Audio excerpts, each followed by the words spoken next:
မျိုးသမီးတစ်ယောက်ဟာရုတ်တရက်နိုးလာတဲ့အခါကောင်လေးတစ်ယောက်ကသူမကိုမေမေလို့ခေါ်နေတာကိုကြားလိုက်ရပါတယ်သူမဟာဒါကိုမယုံနိုင်ပဲထပ်ပြီးသတိမေ့သွားခဲ့ပါတယ်ခဏအကြာမှာတော့သူမကရဲတွေကိုသူမဟာအသက်18နှစ်ပဲရှိသေးကြောင်းနဲ့ဒီလောက်ကြီးတဲ့ကလေးမျိုးမရှိနိုင်ကြောင်းပြောပြပါတယ်ဒါပေမဲ့သူမရဲ့မှတ်ပုံတင်မှာအသက်26နှစ်လို့ပြနေတာကြောင့်ရဲတွေကသူမကိုစိတ်မနှံ့ဘူးလို့ထင်သွားကြပါတယ်အဲ့ဒီအချိန်မှာပဲကလေးရဲ့ဖခင်ဖြစ်သူအပြေးလွှာရောက်လာပါတယ်ထိုလူရဲ့မျက်နှာကိုမြင်လိုက်ရတဲ့အခါအမျိုးသမီးဟာအရန်ကိုတုန်လှုပ်သွားပါတယ်ဘာလို့လဲဆိုတော့ထိုလူဟာသူမရဲ့ငယ်စဉ်ကတည်းကမတည့်တဲ့ကဘာရံဘက်ဖြစ်နေလို့ပါပဲသူမကဒါတွေအားလုံးဟာသူ့ရဲ့နောက်ပြောင်မှုလို့ထင်ခဲ့ပေမဲ့လူတွေရဲ့တည်ကြည်တဲ့မျက်နှာတွေကိုမြင်မတစ်ခုခုမားနေပြီဆိုတာသိလိုက်ရပါတယ်သူမကခုဘယ်နှခုနဲ့လဲလို့မေးလိုက်တဲ့အခါမှာသူမဟာအနာဂတ်စီကိုရှင်းနှစ်စာခုံပြန်ရောက်ရှိလာမှန်းသိလိုက်ရပါတယ်သူမဟာသူမရဲ့ရံဘက်နဲ့လက်ထပ်ထားရုံတင်မကပဲသူနဲ့ကလေးတစ်ယောက်တောင်ရနေပါပြီ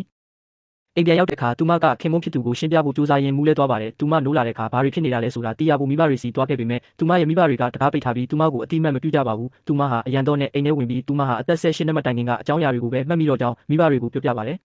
မိဘတွေကဘာလို့အိမ်သေးလေးနဲ့ပြောင်းနေရတာလဲလို့သူမမေးတဲ့အခါမှာတော့တုံ့လုံးစရာအမှန်တရားကိုသိလိုက်ရပါတယ်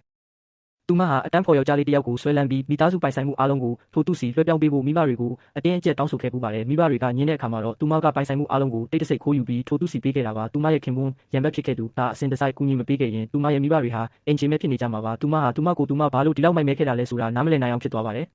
အခါသူမရဲ့မိခင်ကသူမထိုယောက်ျားလေးကိုစိတ်မဝင်စားတော့တာတိလို့ဝမ်းသာအားရဟင်းတွေချက်ကျွေးနေတော့မှပဲသူမအားပေးတဲ့အမှုပညာရှင်ရဲ့နှုတ်ဆက်ပွဲဖော်ပြပွဲရှိတာကိုသိရလို့လေရင်လက်မှတ်ဖြစ်ပြီးတွားကြည့်ဖို့ဆုံးဖြတ်လိုက်ပါတယ်သူမအထုတ်ပြင်နေတာကိုမြင်တဲ့သားဖြစ်သူကသူမထပ်ပြီးထွက်သွားတော့မယ်အထင်နဲ့ငိုယိုပြီးသားပါတယ်ဒါကြောင့်သူမကသားလေးကိုပါဖျော်ပြပွဲစီခေါ်သွားဖို့ဆုံးဖြတ်လိုက်ပါတယ်ခင်မုန်းဖြစ်သူကသူမဟာသားကိုခေါ်ပြီးတခြားမြို့ကိုထွက်သွားပြီဆိုတာသိလိုက်ရတဲ့အခါသူမထပ်ပြီးမိသားစုကိုဆုံးပစ်သွားပြီးအထင်နဲ့သူတို့တဲခိုတဲ့ဟိုတယ်ကိုအပြေးလိုက်လာပါတယ်သူရောက်သွားတဲ့အချိန်မှာအမေနဲ့သားဟာအတူတူအိပ်ပျော်နေကြပါပြီခင်မုန်းဖြစ်သူရောက်လာတာကြောင့်သူမနိုးလာတဲ့အချိန်မှာသားဖြစ်သူဟာအိမ်မက်ဆိုးမက်ပြီးတကိုယ်လုံးတုန်ရင်နေပါတယ်အရင်ကသူမဟာသားဖြစ်သူကိုမချစ်ခဲ့တာကြောင့်ကလေးဟာအမြဲတမ်းအမေဖြစ်သူရဲ့စုပစ်ချင်းခံရမှာကိုကြောက်လန့်နေတာပါ